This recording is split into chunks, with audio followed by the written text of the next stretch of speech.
All right, so who wants to take a shot at telling me one thing that they remember about the vision? What was it, anything that you remember about vision? Who wants to take a snap at it? It's where you're headed, and it's like the mission's like how you're doing it, and the vision is where you are going with it. And you have to have a vision in order for a business to keep on growing, because if you have nothing to like look forward to, you're not going to grow in any way. Yeah, good. Yeah, so it's good job. So yeah, the vision is this destination. If you remember, it's the what are we doing and where are we headed? And then the mission, as you mentioned, is the how. So that's the strategy on how we're going to get there. In fact, I remember your analogy that your professor gave you, right? The bike, front and back. If you don't have either of those, you're probably in big trouble, unless you know how to do a unicycle. So a vision and mission are critical. Most people would say they're supplementary, and I would say they're primary, because everything else trickles down from that, right? Your decision pool, how you're going to craft your company, how you're going to craft who you're going after, who's your target audience, what kind of people do you want to bring on board? You've got to have some clarity around your direction. Otherwise, you're willing to grab everything and anything that comes your way, and that becomes really frustrating and does not create peace of mind, because we don't have unlimited capacity. Only God does. So we're very finite. Okay, good. So does anybody remember, Michael, maybe I'll pick on you. Do you remember maybe one core conviction? Of course. Well, I mean, I don't mean to be like a very person that always has my notes, but I actually have them right here. So good. So for Chase, we have a C is commitment to follow the Christ model. Good job. Yeah. So that's the idea of humility, right? Mm-hmm. That others are more important, that we want to have an attitude of that thought process towards the people that we work with in the office as well as outside of the office. Mm. That's a double-edged sword, because you want to have good relationships going on in here.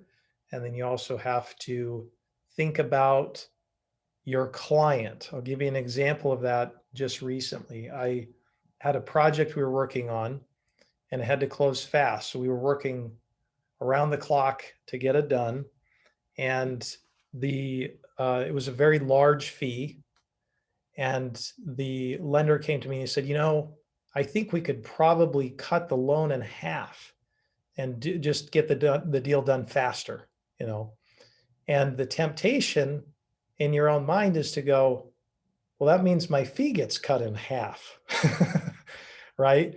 And your temptation is to go, well, maybe we should just keep the loan amount the same, right? Because I'm focused on just my fee. But in actuality, it's better for the client because he saves a lot of money and it gets done in a more expeditious fashion, right? So because of our value system, that's what I had to do. I had to say, of course, and presented that to the client just a couple of days ago. And obviously that's the direction we're going. So it gives us the ability to remember, okay, that's how we have to make decisions, because that's our value system and we have to stick with it in order to do that. So that's just one example of how you would exercise that in real life. So thank you for sharing that, Michael. Okay, so Isaac, Mr. Isaac, what is one reasons why Integrity Capital exists?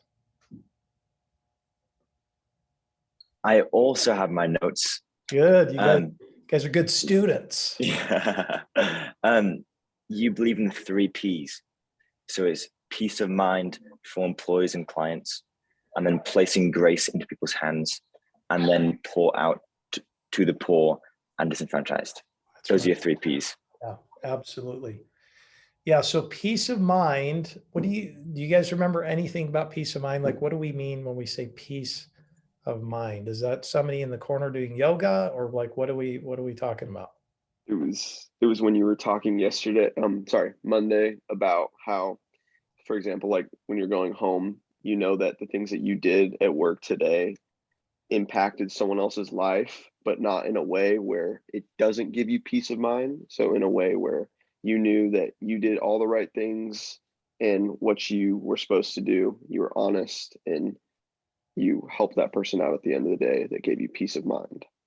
Yeah. So one of the legs of peace of mind is that we do things in a way that is honest and has integrity, so that we can not think in our minds, am I living a duplicitous life, and do I have to keep the score appropriately because I don't know what I said to this person, and maybe I said something different. That's one way for peace of mind to manifest itself, for sure. And the other one is to make sure that we have clarity about things that we're doing, that we have objectives, that we have good communication, that people have the ability to talk about things that might be a little bit more challenging and not feel like they're going to get beat over the head for it, or play politics or things of that magnitude. So there's all this mixture of things that equals and adds up to peace of mind.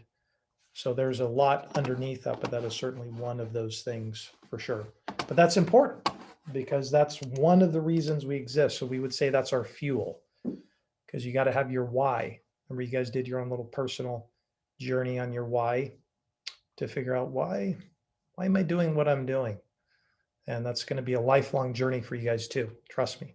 When you get married, you'll have lots of whys come up. And then when you have kids, you'll even have more whys. Why am I doing this? So it's always a good reminder. Okay, so let me shut this off. I don't want to keep getting all these dings. Let's just get rid of the whole internet. Is that where your guys' name, Integrity Capital, came from? The idea of like the peace of mind and having integrity and honesty? It's a great question. So I'll tell you how we came up with the name originally. So when me and my business partner started, we were all sitting in a coffee shop, and there was actually going to start with 3 people, 3 partners, as opposed to 2. And there was one gal that was making a lot of money at Bank of America. And so we both had quit our jobs. Actually, I got canned. He would quit his job. And we said, well, what should we name the company? So you would think that this was some like really well thought out, deep thoughts by Jack Handey thing. And it was not. It was basically, she looks at us and says, hey, my brother named his landscaping company Integrity Landscaping. So why don't we call it Integrity Capital? And we're like, sounds good. Let's do it. So that's how it came about. But since then, obviously, we've had to formulate a lot of things around that. So yeah, so it's a good name to have out there. It's also a one that will help keep you accountable for sure. Because one time I had a telemarketer call me. I was in the middle of something. I hung the phone up and she called me back the next day and left a message and said, isn't your name Integrity Capital? And you just hung the phone up on me. And I was like, oh my gosh, yes. So I had to call her back up and apologize to her. So there's keeps you accountable to the little things for sure. But good question. Good question. Okay, DNA. Do you guys remember one or two of the DNA items that we went through? I also have my notes, and Good. the first one was owning it. So taking responsibility of your mistakes and owning up to it and not trying to blame it on other people. Yeah, absolutely. Do you remember why that's so important, or what happens when we have that kind of attitude? It builds trust between people, and like when you're working with clients, they can respect you more, and even with your coworkers, they'll respect you if you're taking the ownership for it instead of blaming it on somebody else all the time. That's right. Yeah, good job. Yeah, so we want to be authentic and take personal responsibility and say, I was wrong on that, I'm sorry. And then we want to add the other piece of that in saying, here's how I think not every situation calls for this to fix it, but many times you say, I think we also need to try to fix that. And here's my thoughts, right? So they can see that you're authentic, but you're also solution oriented at the same time. That's a wicked combination. If you can do those two things in any part of your life, you will have a really amazing career. I guess it sort of depends on where you work. So who thrives at Integrity Capital? Do you guys remember what the 5 things were with your notes? Yes. It was humble people, people who strive to grow, flexible, loyal, hungry. I think I went over 5, but I have So, 6. so Relationally smart. yeah, that's right. Humble, hungry, relationally smart, loyal, and flexible. Okay. Okay. And what do we mean by relationally smart? Relationally smart. I think that's You when have, we. Oh, sorry. Go ahead, Isaac. I was going to say you have an ability to connect with people where if you aren't the same character, you can easily connect. Absolutely. I had a guy call me one time. He was a telemarketer. I seem to have a lot of those that call me. And he was on the phone with me and he's like, hey, I'm gonna sell you this product and I need 10 minutes of your time. And I said, well, first of all, I said, we don't even have any need for it at all with what we do. And I said, second of all, I'm not going to give you 10 minutes of my time, and he literally would not, he wouldn't listen to anything I'm saying, just da, da, da, da, da, and I finally, at the end, I said, can I give you a little advice? And he's like, yeah. And I said, you need to listen to people and then you just make them more upset when you're not listening to what they're saying. He didn't like that, and I don't think he listened to it, but he hung the phone up. But there's just this lack of relational smartness, right? He could have probably maybe even kept me going if he would have said, hey, maybe we should chat a little later or something. But just being relationally smart, being in tune with where people are at, and just picking up on cues, right? That's the kind of thing, and that takes some exercise and that takes time, but it's something that's a skill that you have to build. And it's important, especially here. Okay, good. And then we talked about celebrating teammates and had you guys go through that exercise. And remember why we said that's really important, that we celebrate each other. What was one of the things why that was a big deal? I think it. I actually saw something on when we talked about that on Monday. I actually reposted something on LinkedIn today that talked about 6 signs of a healthy mental person in the business place. And it talked about not only being happy for what you do, but being way more happier for your teammates and celebrating instead of having bad, I can't think of a word for it right now, but bad thoughts towards someone else's achievement. Because at the end of the day, like you said, there's the vision. So when someone else accomplishes something, celebrate them and be happy for them versus having the bad thoughts. Yeah, that's great. Yeah, being excited, obviously, about what you do, but being excited about your teammates and celebrating that and giving them the opportunity to thrive and pouring into them. And then that gives them fuel, right? If somebody says, man, you did an awesome job in this specific area, that can make or break somebody's day. I mean, think about it in your own life. If someone goes the antithesis of that and says something on the other side of the coin, then the minute we receive the negative, maybe nasty comment or something along those lines, we recognize that when somebody said sticks and stones may break my bones, but words never hurt, we thought, I don't know if that's true. That hurts pretty bad. So, speaking those words of affirmation into somebody that's genuine, right? We're not trying to flatter, but to be genuine about some of the things you believe can really develop a relationship well and help somebody thrive in their life. So we want to do that. Also, the other thing too to remember, the undergirding of that really is a frame of mind. So if I struggle with trying to celebrate other people's successes, I probably struggle with jealousy, which means I struggle with um, a mentality that is a scarcity mentality. It means that I don't think there's enough to go around. And so I can't share that or celebrate that. So I have a scarcity mentality versus an abundant mentality where I think, man, there's so much to go around.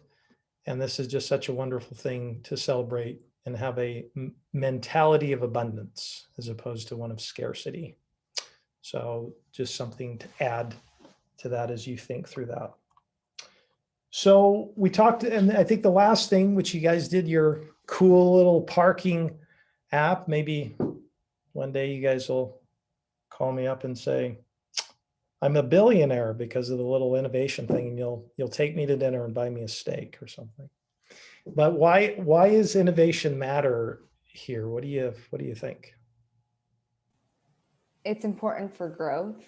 If you take your failures and you can make them successful by looking at what needs to change in order for you to improve. And so like we saw that with creating that app, we were hoping to improve something that we were frustrated with. So same thing in the business world. If you're frustrated with how something's going, innovation helps you to move forward and grow from that. Absolutely. Yeah, it's just an avenue for growth, and the innovation is a byproduct of you recognizing and acknowledging frustrations that are happening, not being upset or trying to suppress that, but you're saying that's a legitimate frustration. And so the question isn't that's a legitimate frustration. Most people will hang out on the frustration. They'll camp there, right? They'll hang out in the mud. I'm in the mud. I'm in the mud. I'm in the mud. And then you go, can I help you out of the mud? No, I'm just in the mud. You say, but no, wait, let's do something about that. Could we come up with something?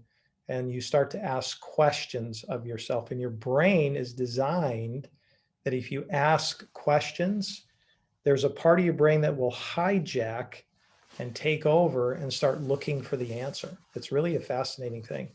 So there's something inside your brain that when you start asking questions, it will start looking for the answers. And so if you start to ask things like, well, how could I do that? What would that look like? Then something starts to happen inside of you that's like searching and looking for those things. So if you can be open and available to certain things, then you'll be surprised what can happen. So in a team environment, what do you think are maybe one or two necessary components in order to have a thriving environment and a healthy environment for innovation? Do you remember we talked about some of those things? I think a big one is definitely trust, where you can trust your like compatriots, where you know that the work they do is good enough for what you're trying to achieve. Yeah, trust. So we have to have trust to build trust, and trust takes time. And we talked about proximity, right? Duration and intensity. Those three elements build trust with each other. And then if we build that trust, because would you guys agree with the statement? Every person on the planet is insecure. Do you agree with that? Yeah. There isn't one person that isn't secure, because if they were, they wouldn't be looking for things that provide security. Okay. So there isn't one person that doesn't have insecurity. Okay. I always tell people, I said, if I took what's going on in your head and put it on a projector screen and let you walk around all day, how would you feel? They'd say, man, that would be terrifying. Because I mean, just my thoughts go all over the place sometimes. Right. So we're naturally insecure. Even the ones that seem like they're most secure are still have insecurities. So to be able to share thoughts, ideas without them getting, land blasted or made fun of is really important. So you've got to have trust so you can start to share these things. And if you do feel like you're in a trusting environment, then the part of your brain that's really important to help you create things starts to open up and take off. And you feel like, okay, cool, I can just be creative and I don't have to worry about other things. So that's a necessary element for us to have trust, for us to be innovative and creative on those things. So good job. You guys kept good notes. You're good students. Good students. Okay, so let's chat a little bit. Did everybody at least have the chance to look at the video for how large the commercial lending industry is? Okay. And I don't know if everybody got the assignment or not yet, which is okay. What were your thoughts on the industry as a whole when you look at the size and the scope, and was there anything that struck you guys when you watched it? It's huge. Yeah. And it's pretty much, from what I saw, is a never-ending thing since loans are years and years. So the $32.6 trillion of outstanding loans was something to me where I was like, well, that's larger than most countries' GDPs by far. So it's definitely a very good industry to be in if you know what you're doing. Yeah, I'd say, it's important to know that, because then you see, okay, this is a big industry. This isn't a small industry. So there's a high probability it's going to be around for a long time, which is a good point and frame of reference for a decision of a career path to ask that question. How big is the industry? How large is the industry? What's the trend of the industry? Is it moving in a particular direction, right? And this continues to grow and grow and grow because our country is, for better or worse, it's a debt instrumented country. That's how we function. And leverage is a huge part of how we function. Now, we might want to taper it a little bit on the federal debt because it's getting a little out of control. But as for our industry, it's a large industry. So good. That's important for you guys to understand, because I think it's also exciting because, okay, there's just, what's exciting about it is you go, well, gosh, if you have this huge pie and it's trillions and trillions of dollars, if I'm going to have a successful career, I only need a little teensy teensy part of it. I don't need a huge fraction of it. It's just a little blip on the screen of how much I need to be able to do and carve out of that in order to have a good, successful career. So good. So that's it. That's important. I know you guys will go through the exercise, diving in. I had you guys go through, I'm having you go through a report that's put out by the Mortgage Brokers Association on the commercial and multifamily. They put out quarterly reports to give all these different analytics, just so you can get a pulse. It is definitely historical in nature, but it does give you trends and patterns, and you can start to see things and go, well, gosh, this seems to be a thriving and growing area, or this dropped off. Why did it drop off? What happened? So you can start to look at information, dissect, to utilize that information to make decisions. If you're starting to see trends and patterns, you can pull that together, and then it helps you make decisions for the future. That's what data is meant to do. Data doesn't mean a hill of beans unless you start to take it and say, what do I do with this? And what is it, the message it's starting to tell me at the end of the day? So you're looking for a story so that you can digest it and have more information on that. So any questions on that or comments before I outline more things? I actually have to go to class right now. Right. So, but I'll watch the rest on Zoom. Good. We'll have it recorded for you. Great. And have a good week, everybody. See you on Monday. That's the next. We'll see you. See you then. Great. Any questions from you two? And then there was two. So what, this is like musical chairs. So any questions you guys have before we proceed? Is there anything in current times? I mean, just for example, read the Wall Street Journal. Do you suggest any things to just go out there and explore more and like read. I do like reading a lot. So is there Yeah. anything in the industry that you would mention reading? Yeah, there's a couple of publications that I can shoot off to you Okay. that would be good for you to get a scope. Some of it depends too. Some are more focused on specific areas like multifamily, or, there's publications I look at that are focused on the debt side, like the commercial mortgage, securities instruments. I've got a couple of red alert locations for that. And then there's stuff for just multifamily, there's stuff for industrial. And so there's a few that I'll shoot off to you, so you can definitely dive in and get your arms around things. The trends right now, uh, heavy industrial. People are very focused on the industrial space. Obviously, coming out of COVID, there was a Mm-hmm. tremendous need for warehouse industrial space that just took off. It was always pretty strong, but it Mm-hmm. took off. Multifamily is really taking off. Single family build for rent is Mm-hmm. really hot area where they're going in and building subdivisions just to rent it out, Okay. as opposed to selling them. That's a big space. We're doing some stuff in that right now, and it's a very hot area because people like the fact that they're not smashed in Mm-hmm. a little cubicle apartment, but they feel like I have my own house. I've got a little yard in the back. It just tends to be more conducive to people these days. So Okay. yeah, Perfect. some things that we'll definitely get you for sure. Well, thank you. Of course. Okay, commercial bank participants. Did you guys have a chance to look at that one at all? Or not? Okay.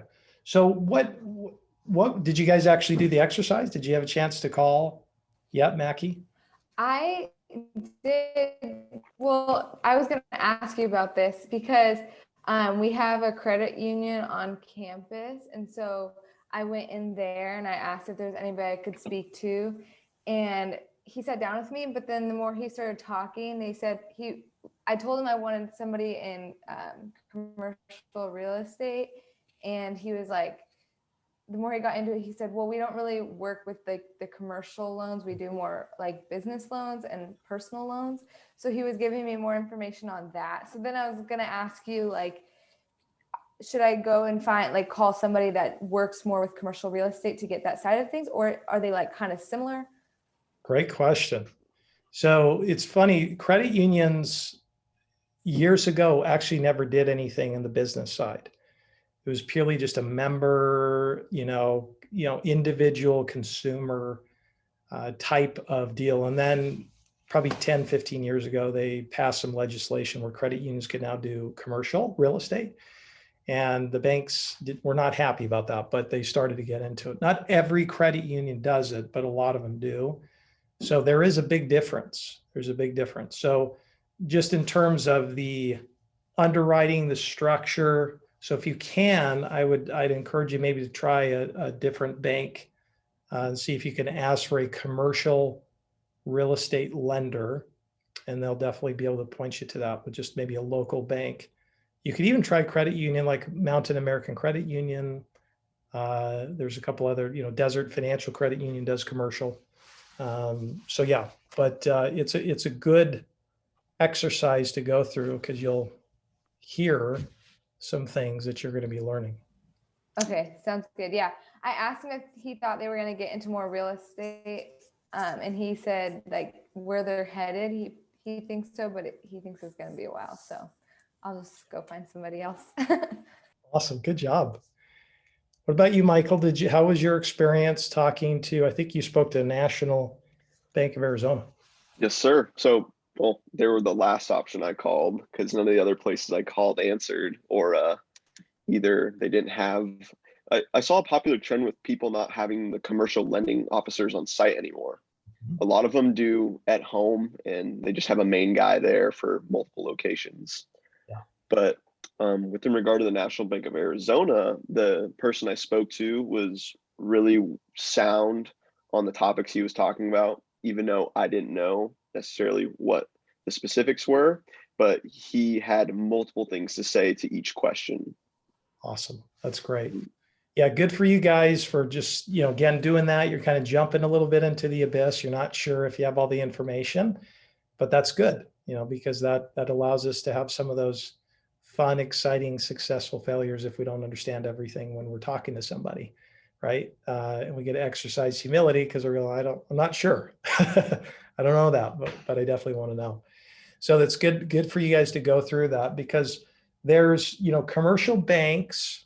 Do you guys remember on the video, like, what was it that I talked about commercial banks? Was there any things you remember? A lot of their financing is through debt Mhm. or like loans and such, and they have very large outstanding balances. But same thing like what we talked about with the lending industry. It's for years and years and years, and that's how they finance their business. Yeah, correct. So when you go in to put your money in the bank, do you think about the fact that that money is actually a debt? So they just took your money. It's a debt that's owed to you. And then they take that and they'll actually leverage that with other banks to go out and lend you the money. Mm-hmm.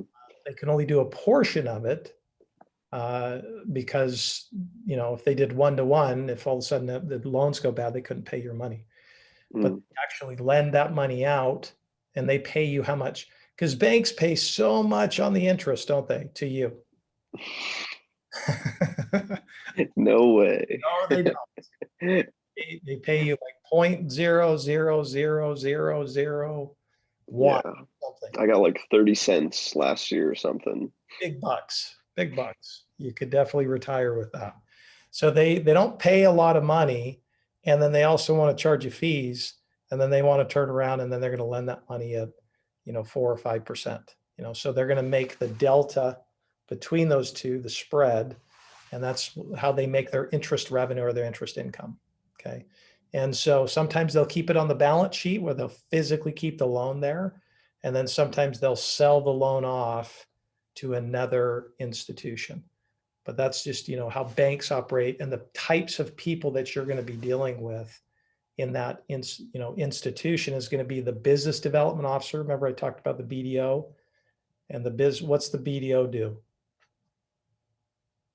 Do you remember? The BDO was the person who was reviewing the loans, correct? Yeah, they're the ones. So they're the ones that are the front line going out and generating business. Okay. Mm. They're going to networking events. They want to meet you. They want your business. They're looking for business owners.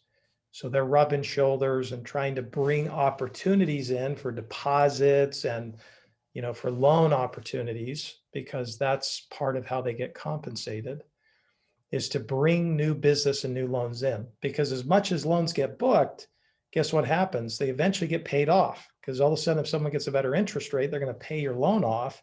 Well, now you need to backfill that up. So you have to keep this pipeline of stuff coming in. So BDO is really a salesperson. Okay.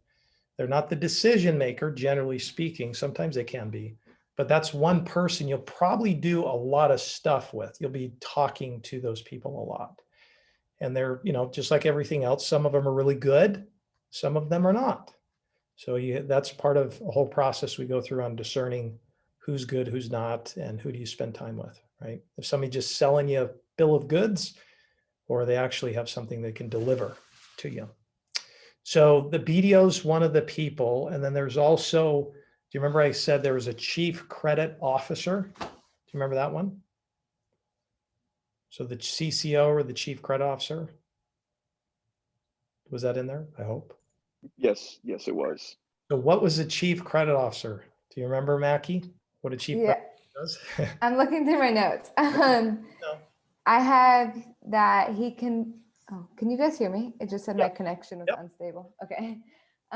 It says you said that he can be one and the same as the underwriter, and he's responsible for managing the quality of the portfolio. and later on they have voting authority in the decision making, and they will know if your deal is going to like go through or not. Yeah.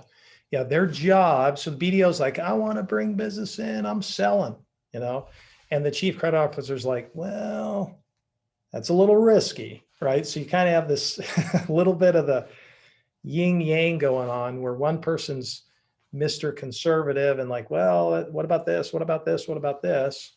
And the other one's like, yeah, let's just get it in, right? So there's these checks and balances to make sure that that person doesn't have a default. Are they in the same like company, like the chief credit officer and the BDO, or are they like in different companies? I don't know if that makes sense. Totally same company. So it'd be, Okay. let's just say it's Desert Financial.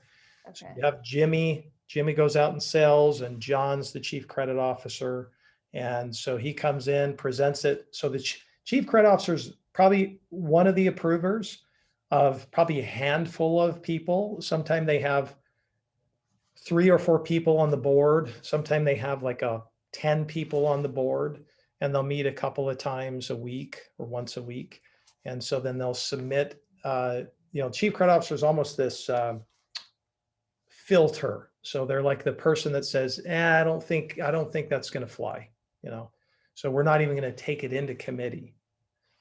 So sorry, or it's, yeah, maybe if we did X, Y, Z, then we can go in. So they're a little bit of the gatekeeper to make sure that it's going to fly or not. So that's the chief credit officer's role. And they're the ones that generally can do the underwriting. Like they're going to get all the tax returns and, their financial statements and all these things. And they're going to put it in this model, and they're going to determine if, hey, does this make any sense or not? Look at the cash flow and all the elements of it. So that's their role. Okay. And then you have a board, a president, and maybe it's a board of directors of people that, just come in, and that's their job, is you just have to come in a couple times a week or a couple times a month, and you just approve or decline loans, and it's unanimous or not. And so, so they have to present and make a case. So those are the players you're going to deal with. And, our role is to find the kinds of people that are quick response, low red tape, and fast turnaround. Okay, that's what we're looking for. So when I'm calling people, like I was on the phone with a bank today that I was interviewing, and I was one of them I was on the phone with, I listened to, and it was so layered with red tape. Like within 2 minutes, I'm like, this is just it's not going to work for us, So I wrapped it up. The other guy got on the phone with, he was just like boom, boom, boom, boom, and he said all the right things.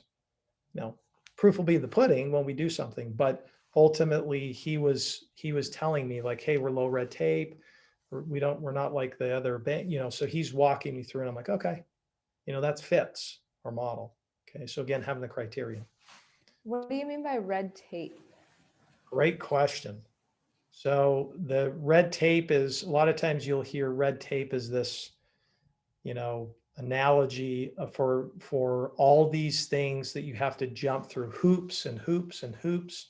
So it's like when you go down to the MVD to get your license, you have to jump through all these hoops. There's a bunch of like, hey, go to this window, then you go to this window, and then you go to that window, and you're like, why do I have to go to 3 windows?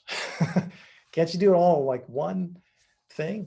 Or you go to your doctor, and they give you all this paperwork. You're like, man, haven't I filled that out like 6 times already? So it's just like a lot of paperwork and red tape that is probably not necessary. And so we're trying to cut out the fat as much as we can so that we don't have that. Does that answer your question? Yeah, thank you. Yeah. So that's a lot of times, most of the times with governments, it's just a lot of red tape, that you're going to go through, fortunately. Okay, so that's the commercial bank participants. Okay. Life insurance companies. Did you guys have a chance to peek at that one? Okay, Yes. so tell me what struck you.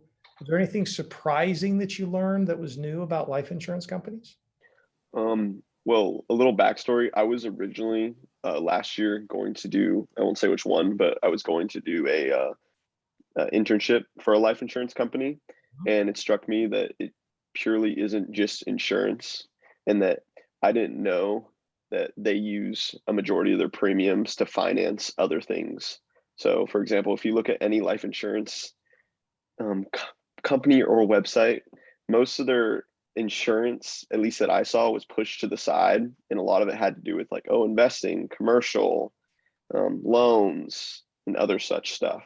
And the life insurance is only two categories of life and disability. Absolutely. Yeah. If you look at a life insurance company, Allstate, Aegon, Pacific Life, Standard Life, you just go through this list of insurance companies and you think, well, okay, I cut a check for my premium to these companies, AAA, and that we never really think like, where does the money go? So they get all this money, and then you've got literally probably one or two people in one department called the chief investment officer. And their job is to look at it and say, okay, how much do we keep in cash? How much do we invest in the money market? How much do we invest in bonds? And then how much do we invest in commercial mortgage instruments? Okay. And so what they'll do is their job is they're like an asset manager. So they're just trying to keep the portfolio so that the money's working, that they're making money on that. But they also are tasked with preserving it. Now, why do they need to preserve the capital? Well, because a lot of their interest is fixed. So in certain scenarios, if it's ever too much, they can lose a lot of money real quick. And then their premiums will not be enough to keep up with the money being lost. Correct. So let's say they have this huge disaster, right? All these things come in, and now people are coming in and cashing in on their policy. And they go, well, sorry, I lost your money, right? It would be a disaster. And so they are forced or mandated to have done this in an appropriate way where they're not putting it at risk. They can't go out and buy junk bonds and get speculative. So when they do commercial mortgage finance, they will go out and work through third parties. Do you remember what those are called, Mackie, the third party groups that they use in local markets? I don't remember, but I'm looking to see if I have it.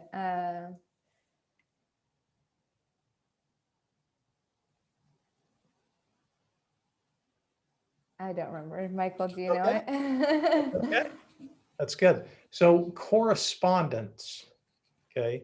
A correspondent would be somebody in a local market like Arizona who set up shop in order to originate the loan. So they're going to go out and sell and underwrite it and then work with the life company to book the loan.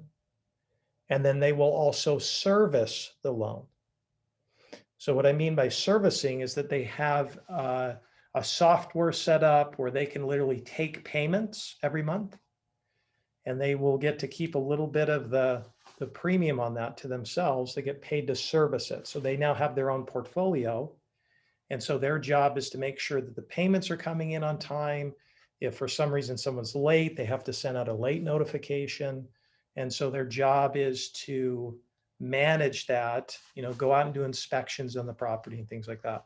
So they will work through third-party correspondence because they don't have the infrastructure to be all over the country.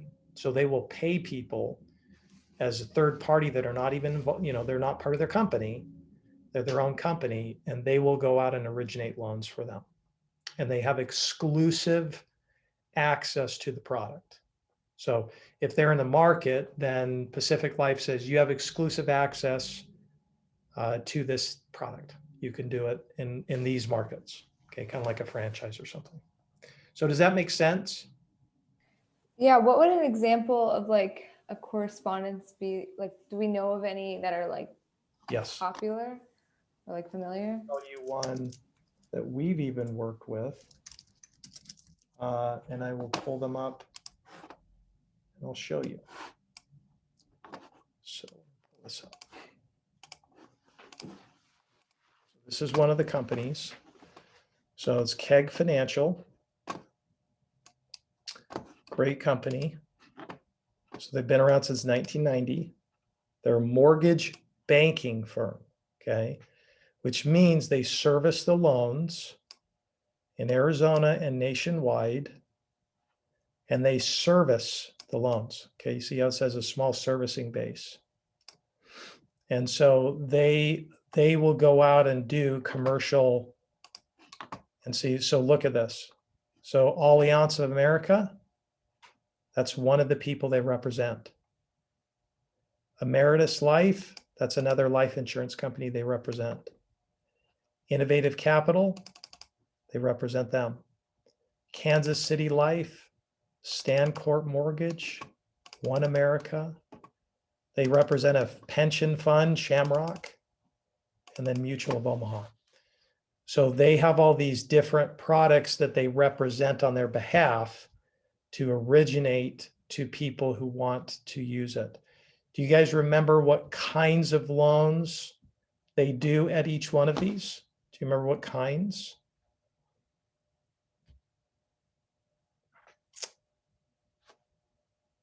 It's good I'm asking because then I know where I need to fill in the gap.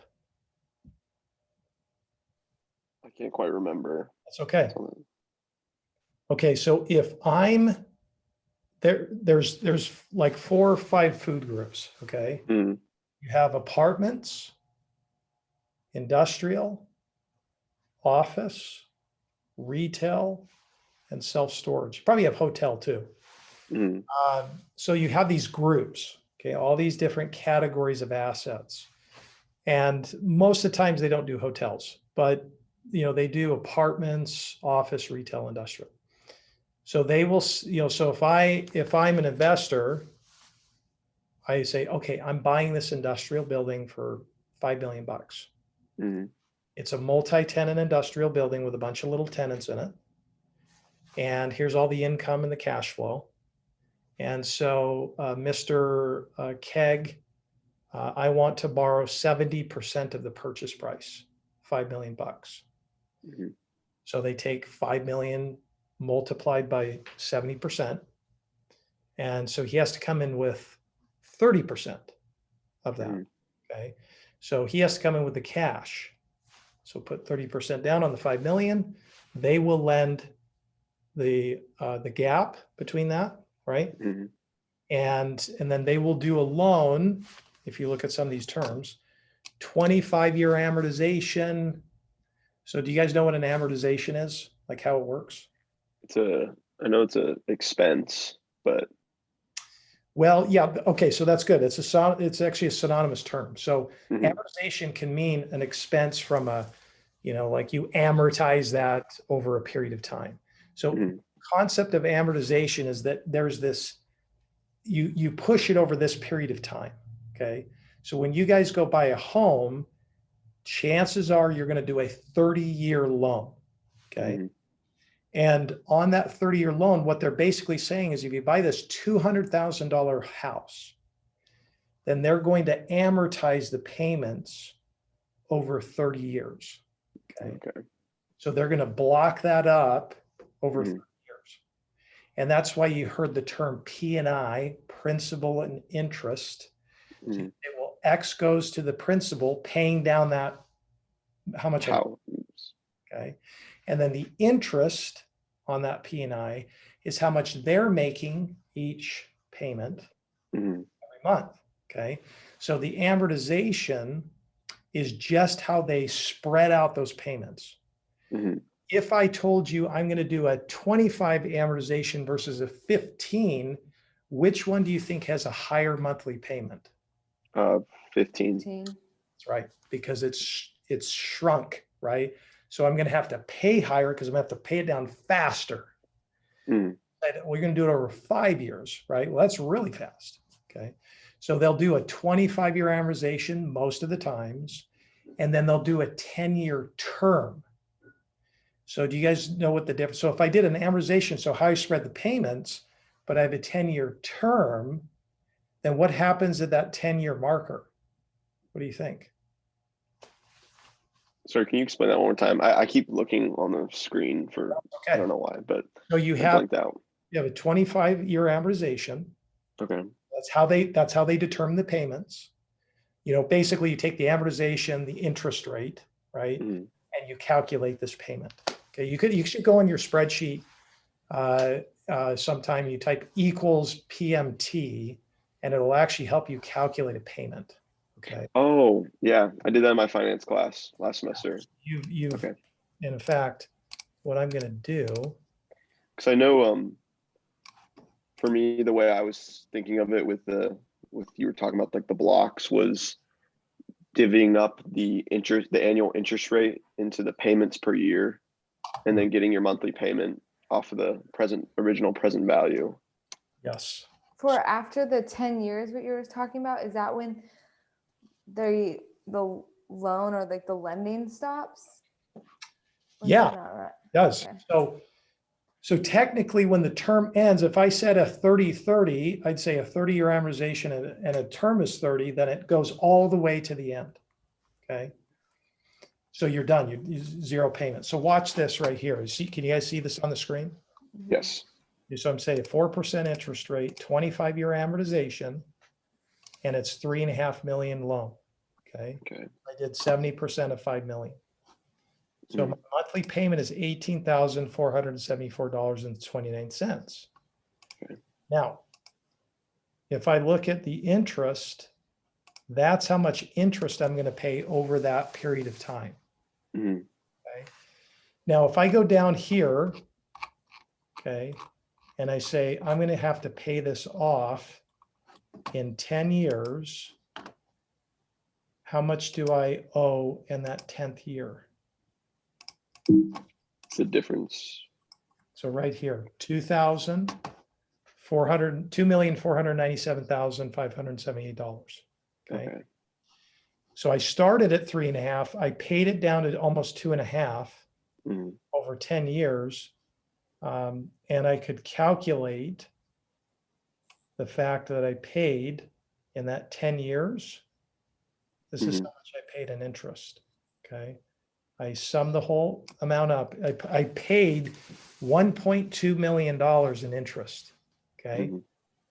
So what happens on the term, okay, this calculates your payment, but the term just tells you this is how long your loan is for. And when the 10th year comes up, you're going to have to pay it off. And you go, well, crap, I don't have $2.5 million. The answer is you're right, you don't. So what they do is they'll say, we'll probably just renew you for another 10 years, or you refinance it with somebody else. Okay. Mhm. But most institutions don't, in commercial, do not do full amortizations. Some do, it's just not the norm.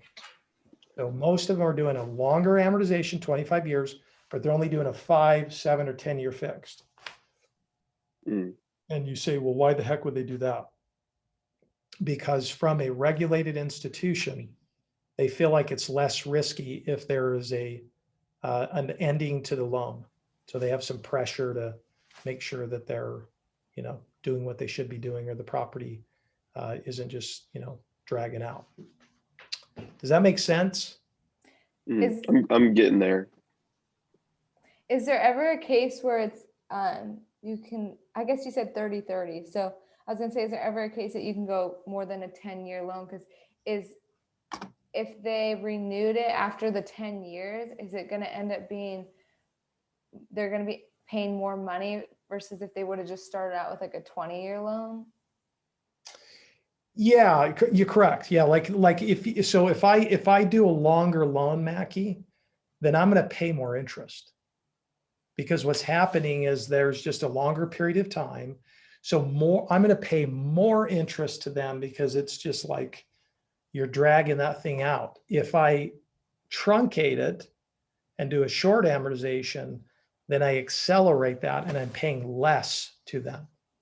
So most people will say, hey, put your thing on a 15-year mortgage because you'll pay less, right? And you'll pay that thing off quicker, which is good if you can afford to do it. But some investors say, well, hey, I want to get as much cash flow as I can. So I'm not worried about paying this loan off that quick, right? So it just depends on your mentality. So I just wanted to kind of walk you through. We're not going to do like a deep dive, but I just want you to get a sense for like that's how they do these loans. As again, if we continue on and go all the way down the road, then you're going to be doing like all sorts of analytical things that'll make your head spin. So you'll go like, what's going on here? So we'll stop there today. But it's good to just walk through just so you get a high level, like this is the type of person I'm going to be dealing with. Usually larger loans, investor only, fixed for long terms, and low interest rates. That's life companies. They're always more competitive than banks, but they're more expensive and they have a higher prepayment penalty. So that's the difference. Can I ask one quick question yeah. on the assignment? For the life companies search, you said that try to find life companies that lend against commercial real estate. The term lend against, is that saying they won't lend for commercial real estate? Is that what you're saying? Yeah. Okay, so do Good companies like that exist, or is that like a trick question? 'Cause I wasn't sure if it was like, see if you can find it, and then like you can't really find it, but I'm going to start doing that. I'm going to change this whole thing to just do trick questions. Like messing with me or like what's, and they, him and Michelle just want to mess with your mind. No. So what I mean by that is that, that there are some life companies that you're going to find and they don't lend the money against real estate, meaning that what they're doing is when you lend the money, you have to secure it against something. Okay. So that's why you heard deed of trust. The deed of trust secures, it's a legal security instrument, locking that in to say, I have a lien against this real estate. So if you default, then I can foreclose and take that property back. Okay.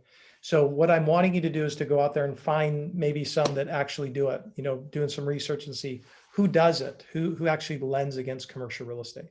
I showed you a few of them on here. I kind of, maybe helped you a little too much, but yeah, I want you to find out who does it. who does it or doesn't? Sorry. Who does? Who does? Okay. That makes more sense. Yeah, it's good. Thank you. Well, guys, great job. Good questions. And this will wrap it up for now. And we will reach back out to you probably either before the end of the week, Monday for sure. And we'll go from there. So great job. And we'll talk to you soon. Thank you so much. Have a Have a good great day. weekend. Have a Have a great good Bye. week.